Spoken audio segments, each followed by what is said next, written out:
মায়াজাল। এই মায়াজালে আমরা আটকে আছি, ফলে মৃত্যুর কথা আমরা ভুলে গিয়েছি। পাগলের মতো ছুটছি, আরো টাকা লাগবে, আরো খ্যাতি লাগবে, আরো যশ লাগবে, আরো দাপট লাগবে। আমার এত টাকা দিয়ে কি হবে? এত সম্পদ দিয়ে কি হবে? এত ব্যস্ততা দিয়ে কি হবে তোমার? স্টপ, থামুন, অনেক হয়েছে। আন্না, থামুন, take a rest, take a breath and think about death. Think that you have to go back to your Lord. একটু বসেন না, একটু ভাবেন যে আমাকে চলে যেতে হবে, চলে যেতে হবে। এই কোলাহল, এই ব্যস্ততা, এগুলো থাকবে, থাকবো না আমি।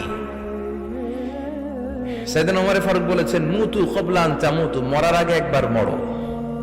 হাসিবু ক্বাবলা আন তুহাসাবু আলাইকুম, তোমার হিসাব নেওয়ার আগে তুমি একবার নিজের হিসাবটা করো না। কাগজ বের করে একটু লিখো না কি কি ভালো কাজ করছিলা, যেগুলো দিয়ে নাজাতের ওসিলা হতে পারে। 1 2 3, আর কি কি আকাম কুকাম করছো দেখো না, লিখে দেখো তোমার অবস্থাটা কি। মরার আগে একবার মরো।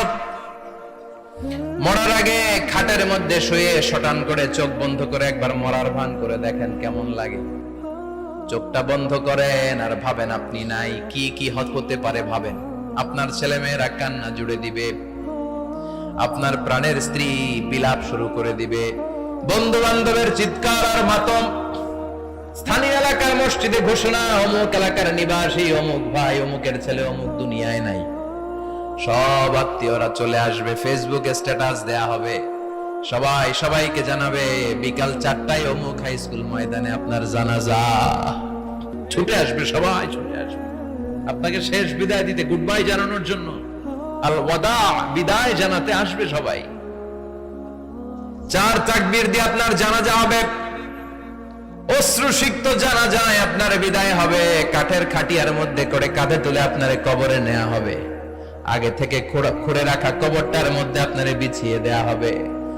বাঁশের কচি দিয়ে তার উপরে মাটির চাপা দিয়ে সব চলে যাবে। ভাবেন না একবার চোখ বন্ধ করে, this is the circle of life, this is the nature of life. এটা সবার হবে, আমার হবে, আপনার হবে। এত মায়া, এত ভালোবাসা কই যাবে? কেউ থাকবে না, সবাই আপনার অন্ধকার কবরে রেখে দিয়ে চলে আসবে। উপরে বাঁশের কঞ্চি, তার উপরে মাটির চাপা, অন্ধকার আর অন্ধকার। এই অন্ধকার যেন শেষ হতে চায় না, শুধুই অন্ধকার, ঠিক কিনা? এজন্য আমাদের চলে যেতে হবে। দাদা গেল, চাচা গেল, মামা গেল, আমাদেরকেও যেতে হবে। জোরে কোন ঠিক কিনা? একদিন মাটির ভেতরে হবে ঘরে মন আমার, কেন বন্ধ দালান ঘর? প্রাণ পাখি উড়ে যাবে পিঞ্জর ছেড়ে,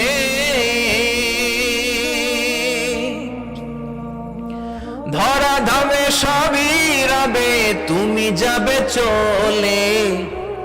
বন্ধু বান্ধব যত, মাতা পিতা যারা সুত, সবই হবে তোমার পরে। মন আমার কেন বন্ধ দালান ঘর? একদিন মাটির ভেতরে হবে ঘরে মন আমার, কেন বন্ধ দালান ঘর? ঠিক কিনা? সব করে থাকবে, চলে যেতে হবে আমাদেরকে। এজন্য আখিরাতের কথা যেন আমাদের স্মরণ হয়। বিষ্ণুই বলতেন, নাহাইতুকুমান জিয়ারাতিল কবুর, আমি তোমাদেরকে কবর জিয়ারত করতে আগে নিষেধ করতাম, কিন্তু এখন নিষেধাজ্ঞা প্রত্যাহার করে নিলাম। এখন সব সময় তোমরা কবরের সামনে যাবা আর জিয়ারত করবা। কবরস্থানে জানতো বড়ুয়া কৃষ্ণপুরের এই গ্রামের কবরস্থান আছে কোন দিকে? পূর্ব দিকে আছে, গোখরার জলের ওদিকে। যান আপনারা, একটু যাবেন, একটু গেলে আখিরাতের কথাটা স্মরণ হবে। ওখানে ছোট শিশুরা শুয়ে আছে, কিশোর যুবকরা আছে, আপনার মতো তাগড়া যুবক মুরব্বীরা আছে। এরা এই এলাকায় থাকতো, এরা আকাশ থেকে নেমে আসে না, এই এলাকার সন্তান আজ নাই। একটা সার্টেন পিরিয়ড শেষে আপনিও থাকবেন না। This is the nature of life, this is the circle of life. ছোট্ট শিশু হয়ে এসেছিলেন, শৈশব, কৈশোর, যৌবন, প্রৌঢ়ত্ব। আগে ছিলেন সিঙ্গেল, বিয়ে করে হয়ে গেলেন ডবল। এরপরে আল্লাহ আপনাকে একটা মেয়ে দিল, এরপরে মেয়েকে বিয়ে দিয়ে শ্বশুর হলেন, এরপরে ওই মেয়ের ঘরে সন্তান হতে নানা হলেন। আর কতদিন? অনেক দিন হলো তো, অনেক লম্বা সময় পেয়েছেন আপনি। Think about death. এবার যাওয়ার কথা ভাবেন, আখিরাতের সামানের কথা ভাবেন, ফিরে যেতে হবে। কি শক্তিশালী যুবক, বার্ধক্য চলে আসলে লাঠি ছাড়া চলতে পারে না। কুচকুচে কালো দাড়ি সাদা হয়ে যায়, দাড়ির শুভ্রতা, বয়সের ভার, রং ধরা যৌবন জং ধরে শেষ, ঠিক কিনা? This is the circle of life. যুবক ভাইরা, এটাই জীবন, চলে যেতে হবে, কেউ থাকতে পারবে না, ঠিক কিনা? এটা রিমাইন্ডার আল্লাহ এই সূরার ভেতরে দিয়েছেন যে তোমাদেরকে ফিরে যেতে হবে, এই লোভ লালসা ছেড়ে দাও। রব্বুল আলামিন বলেন, আলহাকুমুত তাকাসুর হাত্তা যুরতুমুল মাকাবির। ও গোলাম, দুনিয়ার সম্পদ, লোভ লালসা তোদেরকে পাগল বানিয়ে দিয়েছে। এই লোভ পাগলামি কোনোদিন তোদের থামবে না যতদিন না তোরা কবরে ঢুকবি, ঠিক কিনা? কার কথা? আল্লাহ বললেন, দুনিয়ার সম্পদ আর লোভ আর মোহে তোমরা গাফেল হয়ে গিয়েছো। আখিরাতের কথা বেমালুম তোমরা ভুলে গিয়েছো, কিন্তু আখিরাতে তোমাদের যেতেই হবে, কবরের বাড়িতে তোমাদের ঢুকতেই হবে, ঠিক কিনা? যেতেই হবে, আমরা ভুলে যাই। আলহাকুমুত তাকাসুর, অতিরিক্ত পাওয়ার লোভ, বেশি বেশি খাওয়ার লোভ, বেশি বেশি জমানোর লোভ মানুষকে গাফেল বানিয়ে দিয়েছে। এটা মানুষের স্বভাব, আরো চাই আরো চাই, এই স্বভাবটা আছে না নাই? দেখবেন ছোট বাচ্চারা মসজিদের দোয়া অনুষ্ঠান শেষে জিলাপি দেয় না? বড় কৃষ্ণপুর কি দেয়? আগে বাতাসা দিত না, এখন কি দেয়? জিলাপি দেয়, মিষ্টি দেয়। তো মসজিদের 2-3 গেট থেকে যদি দেয়, ছোট বাচ্চারা দেখবেন এদিক দিয়ে কয়েকটা নিয়ে আবার ওই গেটে লাইন ধরে। ওর হাত হলো ছোট হাত, ওর হাত ভর্তি জিলাপি, আর নেওয়ার জায়গা না, এরপর আরেক জায়গায় লাইন ধরছে, আরো লাগবে আরো লাগবে, এই আরো আরো আরো চাই, এই স্বভাবটাই মানুষকে কুড়ে কুড়ে শেষ করে দিয়েছে। এত লাগবে কেন তোমার? চাহিদার কোনো শেষ নাই, unlimited demand of human being. যার আছে বেশি তার চাই বেশি, যার সাইকেল আছে তার হোন্ডা চাই, হোন্ডা আছে তো প্রাইভেট কার চাই, প্রাইভেট কার আছে তো প্লেন চাই, প্লেন আছে তো হেলিকপ্টার চাই, হেলিকপ্টার আছে তো ওইটা চাই, ওইটা আছে তো সেটা চাই, ঠিক কিনা? এলাকার মেম্বার যে হয়েছে চেয়ারম্যান হতে চায়, আছে না নাই? চেয়ারম্যান সাহেব এমপি হতে চায়, আছে না নাই? এমপি সাহেব মন্ত্রী হতে চায়, আছে না নাই? মন্ত্রী সাহেব প্রধানমন্ত্রী হতে চায়, আছে না নাই? কিন্তু এই দেশে সুযোগ নাই। কথা কন, এই দেশে প্রধানমন্ত্রী সিলেক্টেড, 2-3 জনের বাইরে কেউ প্রধানমন্ত্রী হতে পারবি না, ঠিক কিনা? আমার এই জীবনে তো আমি 2-3 জনই দেখলাম। বেগম খালেদা জিয়া, মাননীয় প্রধানমন্ত্রী শেখ হাসিনার ছোট্টবেলা দেখেছি এরশাদকে, আমরা তখন ছোট। তো মানুষের চাহিদার কোনো শেষ নাই, যার আছে বেশি তার চাই বেশি। এজন্য বিষ্ণু বলেছেন, উনজুরু ইলা মান হুয়া আসফালা মিন, তোমার চেয়ে যে খারাপ আছে ওর দিকে তাকাও। ওয়ালা তানজুর মান হুয়া আ'লা মিন, তোমার চেয়ে যে ভালো আছে ওর দিকে তাকায়ও না, তোমার চেয়ে যে খারাপ অবস্থানে আছে ওর দিকে তাকাও। অনেকে নিজের অবস্থান নিয়ে সুখী না, এরকম আছে না নাই? আল্লাহ আমার এটা দিল না রে, ওইটা দিল না রে, পাইলাম না রে, কিচ্ছু হয় না, কি করব জীবন, হতাশ। আসলে আছে কিন্তু অনেক, কিন্তু শুকরিয়া নাই, টাকা, ঠিক কিনা? নিজের অবস্থান নিয়ে সুখী না, কিন্তু অনেক লোক আছে তারা আপনার অবস্থানে পৌঁছতে চায়। তাদের দিকে তাকিয়ে দেখেন, আপনি যে অবস্থানে আছেন এই অবস্থানে পৌঁছাটা অনেকের কাছে স্বপ্ন।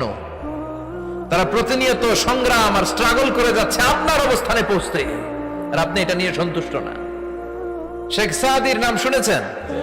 বালাগাল উলা কাশাফাত দুজা, এই কবিতাটার রচয়িতা, ইরানের বিখ্যাত এক কবি।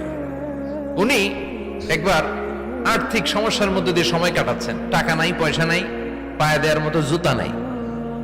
উনি খুব দুঃখ পেলেন, হায় রে, আমি ইরানের এত বড় কবি, আমার পায়ে দেওয়ার মতো জুতা নাই। দুঃখ ভরা মন নিয়ে রাস্তায় হাঁটতে বেরোলেন। হাঁটতে হাঁটতে হঠাৎ দেখলেন একটা লোক শুয়ে শুয়ে কাঁদছে, ওই লোকটার 2টা পাই নাই,